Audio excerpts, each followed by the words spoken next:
The Rocket Review is sponsored by Why Not Saloon.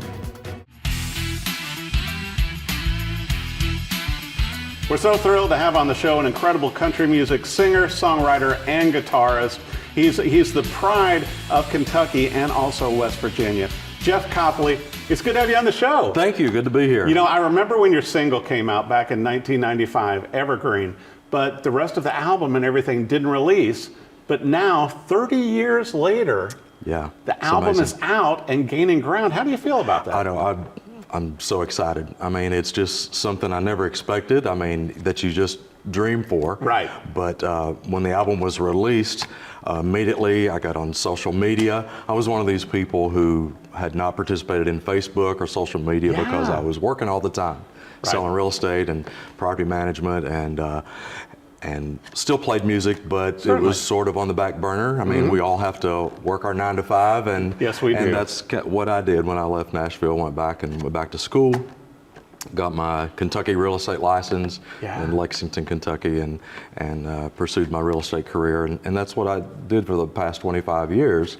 And property management, but the music was always calling. Yeah, exactly. And also that your friend and producer Russ, calls you up and is able, once again, the backstory on this, Jeff, to where Polydor, as we know, went under. And that was the label that you were signed to. Yeah. And then, your album, like so many other artists, got shelved. You were on the same label as Toby Keith.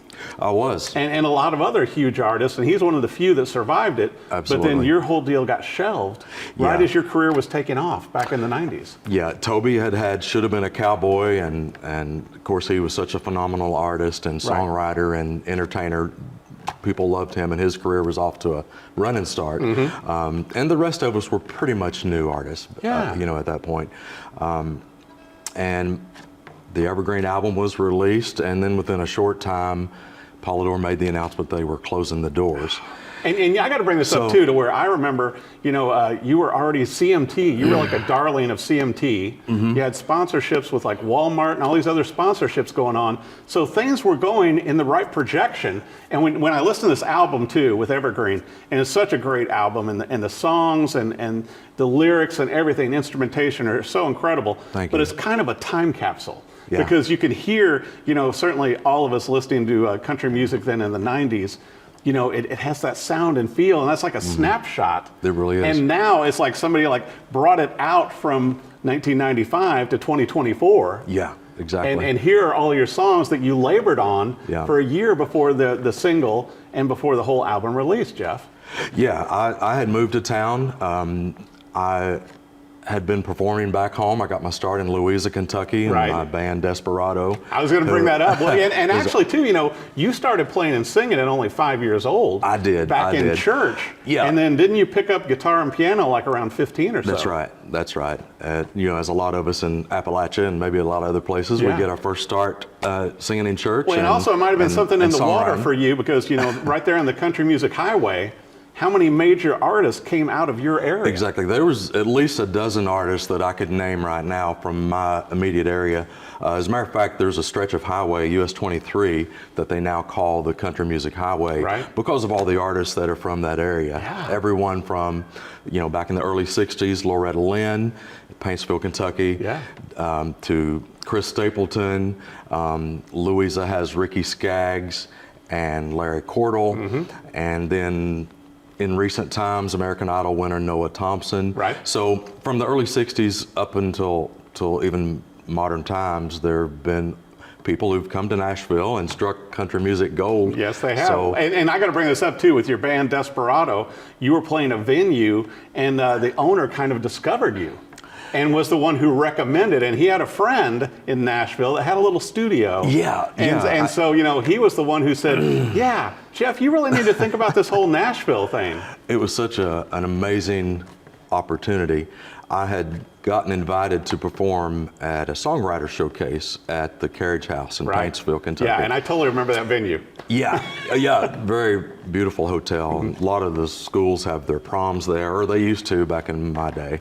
So I did the songwriter showcase there. After the show, Donnie Canada came up to me after the show, said, Jeff, I think you got a lot of talent, and I'm looking for an artist to manage. I have a business in town, the Music Mill Studio, a couple publishing companies, and then offered me an opportunity to come to Nashville and meet Harold Shedd. And what a leap. Now, once again, knowing the history like you and I do, it's like, you're going from this tiny area, Jeff, to where you're playing shows, you're playing your songs, you're playing with your band, but then it's like going, well, yeah, come to Nashville and work with Harold Shedd, who also worked with a little band called Alabama. Yeah, exactly. And so many other, iconic country music bands. Exactly. And you're just thrown into this. Yeah, thrown into the Super Bowl right off the bat.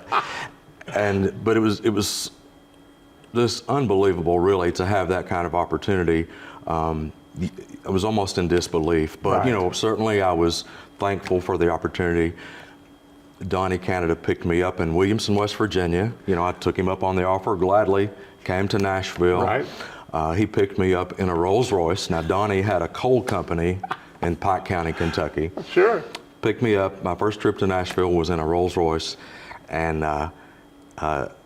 Donnie and his driver, Bruce Ritz, and good friend, and Harold's good friend as well, met the next day. Wow.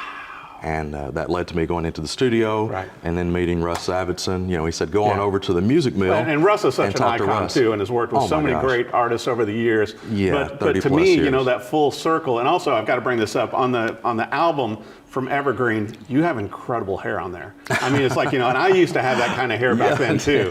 It's like, and obviously neither of us have it now, but it's like, but it was just such a cool album cover. Thank you. With you on the cover of this, and also, with all the music and with Evergreen and everything. But it's like, it's like a fairy tale, Jeff. It really is, yeah. And just how that all happened. But then, as with so many artists, as we know, in Music City and Nashville, sometimes these things turn and sour, but you didn't let it stop you. You still, this whole time, even though you've been working the other jobs, from real estate, coal company, property management, you've still been writing and singing all these years. I have. And kind of stashing back. And you were telling me before we came in studio, Jeff, that you were always hopeful that one day you could come back to Nashville and do something with this, and then out of the blue, Russ calls you. Yeah. My dream during all that was to come back at some point. Was to come back to Nashville. I never gave up on my dream because I lost my record deal. That is something that was happening in the music business in the 90s at that time, and apparently there were record labels popping up all over town. It was a huge boom in country music. They were signing artists left and right, and it was just such a great time to be part of country music. And you had already opened for like Marty, Stuart, and Martina McBride back in the day with Desperado. So it's like, so really the Nashville thing was just a logical progression for you, Jeff. Yeah, it was a great opportunity. So you even interviewed with Crook and Chase. I did Crook and Chase. That was your last interview before this one. Yes. As a matter of fact, I always wanted to have a reason to come back to town, even though I had my game plan was to come back eventually. I didn't realize it would be 27 years later that I would get the next opportunity to come back, but I wanted to have a reason. I wanted the music to call me back, and it did that. Russ, my producer, called me up and said, Jeff, I've noticed your video is on YouTube. There's a YouTube channel where this fella converts VHS country music videos over to digital format, and so he'd put that on there, and there were, at that time, 26,000 views. And Russ said, man, I got to tell you, I'm looking at these comments and people are asking, where is he now? And we want to hear more music.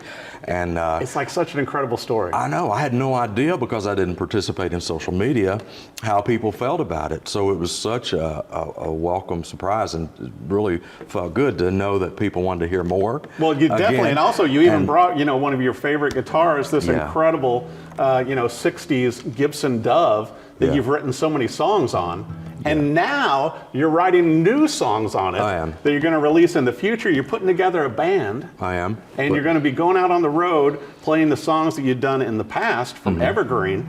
But then you're also creating a new body of work and really pursuing this as a career again, Jeff. We are. It's a little bit of a surprise probably to my Facebook followers, because I haven't shared a whole lot of information about it. But yeah, we've settled on 4 or 5 songs at the moment, hoping to go back in the studio and record those and just getting the game plan together, you know, just having fun, enjoying it, making music and hoping to contribute to this great genre that I love so much and is so much a part of who I am. Well, and also I think, as we talked about too, to be able to have those songs finally fully see the light of day. And I know we talked about, you know, there might even be a CD or vinyl eventually again.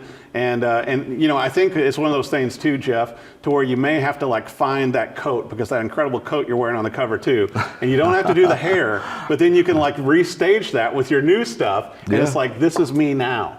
And to me, you know, even the term evergreen, and there's so many great songs on here, going through the whole album, you know, you kind of span, you know, the different country music sounds at that time, but it's your sound and your voice sounds incredible. Thank you. I appreciate and that. so now it's like you can do that look today, you know, for 2024 and beyond. You know, to me, I mean, that was the look back then, and to me in the 90s when you came to town and you saw a new artist in town, you could say, okay, that's an artist. He's an artist, right? You could tell. I mean, it was definitely a look. But you know what's really cool to me are the new people that are just, you know, they look great, and you know, you could probably pick it up at Rural King or Tractor Supply, and that's real life and amazing. And, but also, so I think it really still like comes that. down to the songs and the quality of the music. And I was thrilled to hear that you've still been, you know, playing your guitar and piano and songwriting and singing, and never really gave it up all the way. So it was like, you know, you were waiting on the music, but your music was waiting on you also. That's true. That's true. And now I've got the opportunity, and I've got all the encouragement from fans and social media. That's something I never really realized, how close you can become with your fans and followers that can talk to you every day, and you get that encouragement, and they do. There's no fans like country music fans to me. I mean, they are totally and they haven't forgotten you. And I thought, you know, and I was thinking also, you know, listening to your whole album Evergreen and listening to all the songs individually, to where it'd be great, you know, to where you go back on the road with some of these 90s bands again. That would be you know, so cool, that you rubbed shoulders with and knew back then when you first came to Nashville. But it's like it's your time now. It was just a little delayed by 30 years. I'll take it, you know. I mean, everything has its time, and I hope that this is my time, but I'm certainly enjoying the music and hoping to contribute. Well, and you're still working with Russ also. Yeah, Russ and I are going into the studio and gonna I can't wait to hear the new songs. Yeah, if only you could find some great musicians to be session guys on this too. If there was anybody in Nashville that, you know, that Russ could call in to back you up. Hey, are you busy? I'm never busy. I'm always, and I've got a bunch of instruments I need to use. Okay, so let's let do me it. know. Let's do it. And I love this guitar too, and I'm so glad that you kept this throughout the years. Thanks I want to make sure for our viewers also, Jeff, you know, for everything that you're doing, for the new music coming out, for Evergreen, you know, there's so much behind this. I just think it's such an incredible story about not giving up, about not letting go of the music. But I want to make sure our viewers, and I know you're working on the website, but social media wise, where do they need to go? Well, they can just search Jeff Copley, Jeff Copley Music. You can find me on Facebook, Jeff Copley. I'm on TikTok, Instagram, and growing those platforms and just learning all about it. Like I said, I was not one of these people that did social media. Right. So Russ said, you know, man, since the record is out there now, I think the next thing you need to do is go on social media. So I hopped on there and got myself a Facebook account, and wow. What a gift. I've really been missing out. Yeah, well, and also, I mean, and I think that people have been missing out on your music, Jeff, with Evergreen. And what an incredible testament to have these songs out there now, and for you as an artist coming back into your own. Thank you. You know, with this, and I think people are going to love the songs. I think they're going to be hungry for your new music, and to see what you can do with this. You know, without a label, but your own way. Thank you. I appreciate that. I mean, we believed in Evergreen so much that, you know, a lot of people may not know this. If they look at have the old CD or look at the credits, they'll see that the writer was Don Von Triss. And when we chose that song, Don had just had Single of the Year. Yeah. Achy Breaky Heart. I hope that song, if it could have made it. Yeah. Yeah. And so we just felt really good about it, you know. But I mean, you know, what an iconic. Yeah, but I mean, but also it just took time. Yeah. But I tell you what, be sure and check it out. Also, Jeff's music is on Spotify and other streaming sources. Be sure and follow him on Facebook and social media. There's going to be a brand new website with the band and everything. I think it ought to be Jeff Copley and Desperado. It's just I'm throwing it out there. But also there's going to be new music. Evergreen, all of the songs are out, but follow him and go see him live on tour. Back performing, it came from the 90s. It's back out now. Jeff, it's great to have you on the show. Thank you. So good to be here, and thank you for having me on the show. Congratulations. Thank you. Check out the music.